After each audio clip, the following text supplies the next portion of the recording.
வணக்கம் மக்களே, நான் ஹரிகரன் ஃபைட்டிங் இருந்து.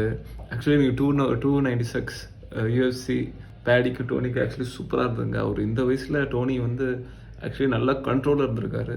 ஃபர்ஸ்ட் ரவுண்ட் வந்து பார்த்தீங்கன்னு வைங்களேன், நிறைய ஃபைட்ஸ் நிறைய பஞ்சஸ் வந்து மிஸ் ஆச்சு பிக்ஸு.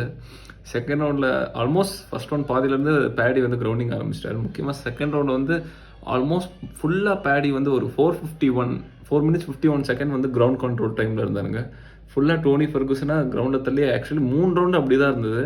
ஆனால் நிறையா அவர் ஆம் பிளாக் ட்ரை பண்ணார். ஆனால் இவர் பட்டர்ஃப்ளை போட்டு நிறையா இது பண்ணார். பட் கில்லட்டினுக்கு முயற்சி பண்ணாங்க. அது அப்படியே அவர் டோனி வந்து ரிவர்ஸ் பண்ணிக்கிட்டே இருந்தார். பட் ஆனால் அவர் கிரவுண்ட் ஸ்ட்ரைக் வந்து நிறையா பேடி வந்து 1-1 அடுத்தடுத்து கொடுத்துட்டே இருந்தனால டோனியால் எதுவுமே பண்ண முடியல. பட் டேவினோட கார்டியோ வந்து ஒர்க் ஆகிருக்குன்னு நினைக்கிறேன்.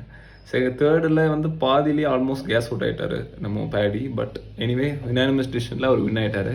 Actually great match. அவரு சொன்னதும் இதே தான், டோனியோட வந்து கேஜஸ் ஷேர் பண்ணிக்கிறது வந்து எனக்கு ரொம்ப பெருமையாக இருக்குன்னு சொல்லியிருக்காரு. லெஜெண்டுன்னு சொல்லியிருக்காரு. Of course Dhoni is a legend. Thank you guys.